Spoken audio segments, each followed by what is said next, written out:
How's it going? In a minute we will be doing the 2020 AMC 10B problem 23, but first, announcements. Number one, I will be doing an AMC 8 live solve for the 2020 AMC 8 on this channel at 3:20 p.m. Pacific Standard Time. I was trying to decide between instant premiere and actual live solve, and I think I want to just try it as a live solve, an actual live solve. I will not look at the questions in advance. I will answer them for the first time, see them for the first time at that time.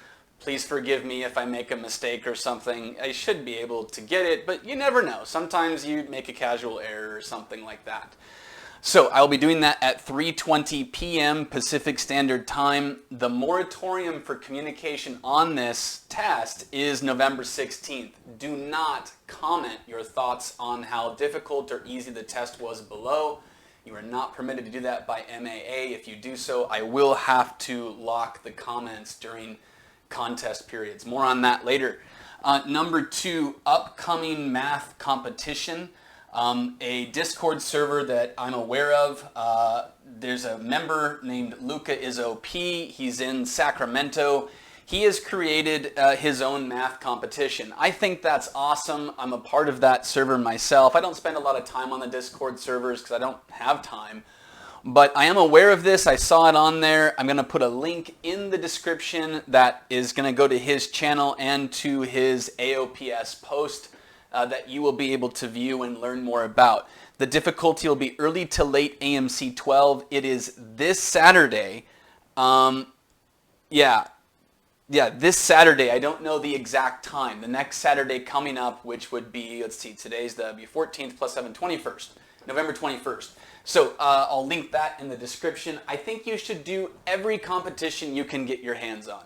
The more experience, the better. It doesn't matter how closely it approximates the actual AMC. There is no substitute for real testing conditions. Okay, so do it if you have the time. I recommend it. Number three, another supporter that I have on the channel, he's going to do, or she, I don't even know, a live solve November 21st at 3 p.m. I'm going to put a link to that in the description. They contacted me. If you guys are going to make I'm not going to do everybody's channel, but this guy was nice. I'm going to do it, or her, him or her. He's going to do a live solve. Get as many looks at ways to do solutions as you can. The more ways that you can approach a problem, the better. Okay, so no problem, watch that. I don't mind supporting other channels. If you have a competition that you've designed or you want to make known, feel free to contact me via my email. Again, that's thebeautyofmath13@gmail.com. I've heard there's other emails, but no one uses them. No, I'm just kidding. No, they do actually, but just gmail.com. Everybody seems to have that account. Number four, resource. I came across this on my own. It's something called FeedSpot. It's a news and blog reader. They had a whole bunch of YouTube math channels from around the world, various different channels. One of them I have linked already and shared in my description. That's Professor Rob Bob. He's an amazing teacher. You should definitely check out his channel. He's really good at school math. Seems like a good dude. It's in my linked channels, which you can find, I don't know, under channels on my channel. Anyhow, so it's got apparently 4 million users globally. I haven't verified that claim, but the person who I spoke with, they seem pretty trustworthy. A link to that will be in description. More math resources, right? Who doesn't want more math resources? Lastly, the last topic for the announcements, future comment locking. I had one commenter who did make a comment about the AMC 8, and I had to delete their comment. I saw it pretty quick, though, within about 15 minutes. It wasn't like, I don't know, a major tell or anything like that. But I just want to make sure you guys understand, the AOPS locks their forums during testing periods. I don't really want to lock my comments, mostly because I have people from around the world who aren't participating in the competition, and they may want to leave a comment at that time or ask a question, and I want to be able to help them if they have a question or something like that, because I like helping people. So I don't want to have to do this, but if it gets to that point, I will take your input. What do you guys think? Should I lock the channel or just try to make an announcement? I'm going to kind of play it by ear over the next couple competitions as the channel grows. If it comes to it and I have to lock it to protect the integrity of the test, during the testing period I will have to lock it. There's just no way around that. Please don't make it harder for me to do that. I don't want to have to do that, but it has to be done if it needs to be done. Leave me a comment with what you think. Should I just do it anyway? Should I lock the comments during all testing periods so that nobody can ruin the integrity of the test if I'm asleep and they post questions or something like that? I don't know. I mean, I figure there's other places they could do it, Reddit or something else. I doubt they would do it on my channel, but I'm willing to take your guys' input. What do you think? Leave me a comment on your thoughts on that. That's it for announcements. I'm going to pause the video, erase the board, write the question, and we'll be right back. All right, now for the actual problem of the 2020 AMC 10B, problem 23, and 12B, problem 19. It says square ABCD. By the way, I apologize for the small writing. It is filmed in high def. That's great. So you can probably read it, I hope. I can't do much about it. The question is really long. It's very verbose, new word for you. And so I needed to fit all of that on here. I don't yet have a projector that I've bought. So, this is what's going to have to work. I hope you guys can read it okay. I'll try to say everything out loud so you can listen to me if you have difficulty reading the small size print. Square ABCD in the coordinate plane has vertices at these points. Let's go ahead and graph those. We're going to have A at 1, 1, B at -1, -1, C is at -1, -1, and D at 1, -1. That will be here. Okay, so it's a square. It looks like this. Well, okay, A's over here now. Great. Then what does it say? Consider the following 4 transformations. L, which is a rotation of 90 degrees counterclockwise around the origin. Well, for you guys that don't know how a clock goes, but that's probably none of you, it counterclockwise is this way, right? Because right, you get it. Okay, so counterclockwise. If I did that, let's just see. If I started in this position, A, B, C, D, and I did a left rotation, I would be at, A would go here, B would go down 1, C would go here. Basically, everything would rotate 1. That is a left-hand rotation. Okay, good. Oh, L, right, L counterclockwise to the left, right, and then that's why it's called L. Shocking, right? R would be a right-hand rotation of 90 degrees clockwise around the origins. That would go the other way, basically to the right. Like imagine a faucet and you're turning it that way, right? Okay, maybe not a faucet, I don't know. H is a reflection across the x-axis. So if I reflected this across the x-axis, right, the A would go down to the D, the D would go up to the A, the B would switch with the C, and it would look like this. This is a H reflection, basically. Why would it be called H? Probably because the x-axis is horizontal, and you're reflecting over a horizontal axis. Good, so then V, a reflection across the vertical axis, the y-axis. So each of these transformations maps the squares onto itself, but the position of the labeled vertices will change, like we saw. For example, applying R and then V would send the vertex A at 1, 1, so a rotation of R would rotate to the right. What would R look like after 1R? I would be down here with A, and then D would be moved over here, C up here, and B here. Okay, that's an R rotation. And then V, right? V being rotating over the, reflecting over the vertical axis, that's going to go down to become A and B over here, and C and D over here. Okay, that puts A from 1, 1 to -1, -1 down here. That's where it's at. That's what this point represents. You'll notice I kind of invented a notation here. You should invent notation during the test that makes your life easier. Don't keep drawing squares in an XY coordinate plane over and over again. That's going to be way too much time on your hands. Okay, so then what? And would send the vertex B at -1, 1 to itself. And lo and behold, B is here and it started off here. So that's true, it worked. We make sure we understand what we're doing. You're making sense of the problem as you go. How many sequences of 20 transformations, because it's 2020, kind of connected probably, I don't know for sure, I wasn't in the room when they designed the question. Transformations chosen from L, R, H, and V will send all of the labeled vertices back to their original positions. For example, RRVH is one sequence of 4 transformations that will send the vertices back to their original positions, and you have the answers down here. Okay, so we want to start. I'm going to go back to this. We'll get rid of this H1.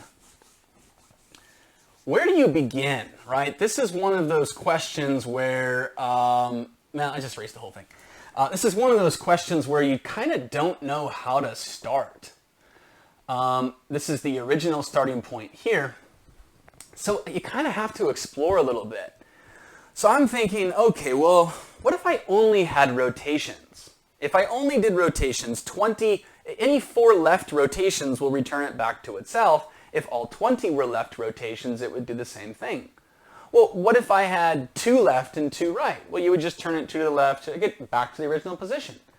So we could explore this route, right? Because you're exploring in the problem. You don't know what you're doing. I'm not going to lie. Rotations in the plane are kind of daunting. It feels like, am I really good at this? Am I going to be able to get this? And the negativity starts coming in hardcore. You got to shut that off and just work through the problem. Maybe this is the last one you'll get and you spend 7 minutes on the problem. Fine, 23 out of 25 is a great score. Don't give up just because it's not something that you typically enjoy doing. You might surprise yourself and see a quick solution. Okay, so then what? If I did 6 rotations in 2, like 6 to the right, 2 to the left, the 2 and right and 2 left would counteract and the other 4 right would return it back. So that would work also. It seems like as long as the number of right and left rotations differ by an even amount, or not by an even amount, but are both even numbers, right? So it can be 17 and 3. That won't work, right? But all the other ones would. So basically, if I had, let's say, 2 right or 0 right and 20 left. Why not do it the other way? We'll call this left and this right. 0 left and 20 right. That makes more sense, right? Because, yeah, left, right. So 2, 18, 4, 16, all the way down to, you could have 20 and 0. Well, does it matter what order they come in? No, not really. You could do them in any order. So you could say this is 20, choose 0 of the 20 ones. This would be 20, choose 2. To be left, the right ones would by default be the other ones, all the way to 20, choose 20. Okay, great, but that's kind of like, it's kind of like the concept of n choose 0 plus n choose 1 plus ... plus n choose n is 2 to the n, in which case, if I had the missing terms, it would be 2 to the 20th, but this is going to be only half the terms, the even numbered ones. It might not be known to you, but in fact, the even choices will be half of the whole. So in fact, we can tell that this is 2 to the 19th. I'm not going to break that down. I guess I will, really quick. If you have, for example, 1, 4, 6, 4, 1 on Pascal's triangle, this is 4, choose 0, 4, choose 1, 4, choose 2, 3, and 4. If you take the 4, choose 0, 2, and 4, and you add it up, 1, 6, and 1, you get 8, and 4 is 8.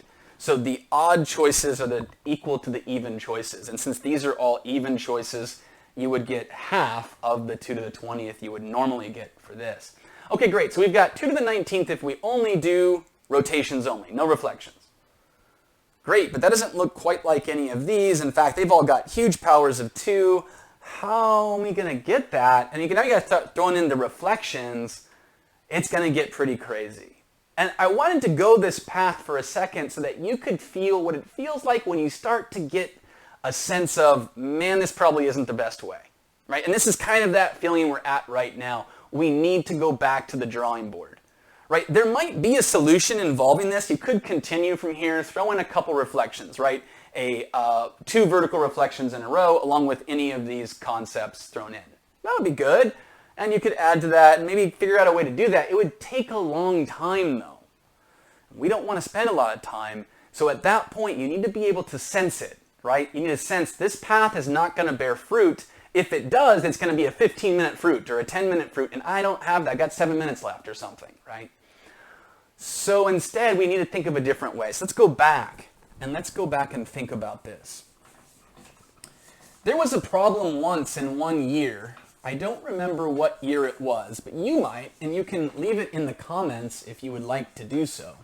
And in that year, there was a frog on a lily pad, and its goal was to get out of the pond before it got eaten by a snake. And the thing that you kind of wanted to think about was board states. You could almost think of this like a game, like board states, right? What are all the states that it could be in at any given time after any given move? Maybe that would help us out a little bit. Notice that if I do any of these maneuvers, these transformations, right? That's the official word, right? Not called maneuvers. Then would the order, if I went, could I still trace around A, B, C, D? In other words, would B ever move to where C is so that A and B are catty corner? No, right? There's always going to be a loop connecting A, B, C, D like the alphabet. That seems logical. Confirm it to yourself, pause the video if you're not sure, and confirm that all of the moves that you do would maintain a way to go and hit A, B, C, D in order. All right, so once we determine that, if you've paused the video and came back now, let's look at all of the states. We'll do one here. We could be in the original state, A, B, C, D. And then we will make it all of the, this is going, what is it, a counterclockwise direction in the alphabet. Let's do all the counterclockwise here. So if I rotated once this way, A would go here, B here, C here, D here. The fifth one would be A down here, B here, C here, D here. Man, I wish I had more space. The seventh one would be A over on the right and B up here, C here, D here. Okay, then what would 2 be? 2 would be the kind of the reflections of these ones, right? Or actually, just do not reflections, but let's start at this corner and go clockwise instead. So A, B, C, D. Number 4 would be that I start in this same corner here, but instead of going counterclockwise, we will go clockwise. So A, B, C, D, and then 6 would be, put the A down in the lower left corner, and again, A, B, C, D. And finally, I know it's out of order, deal with it. A, B, C, D, A needs to be in the lower right corner where it is here. Okay, so now we're going this way. Okay, so the even numbered ones are basically going around clockwise. These are the 8 positions the board can be in at any given time. Is there any way, kind of like the frog that escaped the pond, that we could think about where you would have to be right before you escaped that pond, right? Board states, okay? Which of these are possible after 19 moves and which are not? Well, for example, if you start with the starting position, I will put it in a box so we can think about it, right? If that's the starting position, could A in one move get down to here? It can't, right? There's no way for it to get there, right? All of the moves that you could make from that position, none of them are a swap of the corners. Okay. Then if that's the case, that would be, where can you be after an odd number of moves? Okay, so in an odd move, what are the odd move locations? A would have to be either in this quadrant, the second quadrant, or the fourth quadrant. Well, let's kind of box those in, actually, so we can look at those. I wish I had my blue marker right now, but I set it somewhere else. So A could be here, or it could be here, or it could be here, or it could be here. Let's see if we agree with that. Once you make little conclusions, don't just accept them. Try to confirm that it's true, right? If I took 2 moves, it would take 2 moves to get from the upper corner. You could either, let's say, for example, you rotated to the left. Well, if you rotated to the right, you'd be back in quadrant 1. Okay, what if from the left position after your first rotation, let's say you were here, right? And you took a second move. Where does A have to go from there? A can only go to the first quadrant or the third quadrant. That means after 2 moves, an even number of moves, you would have A in either upper right or A in lower left. Right? Those are the places you could be after an even number of moves. Pause the video and check for yourself. See that it works. Right? So then from here, if we know that we can only be on these boxed in values after an odd number of moves, and we're making 20 moves, then after 19 moves, we could be in any one of these boxed positions. We don't know which one, But we do know this. From each of these boxed positions, is there one way to get it back to this one? Let's see. How would this one get back? It would be a reflection over. Okay, reflection over the horizontal. Great.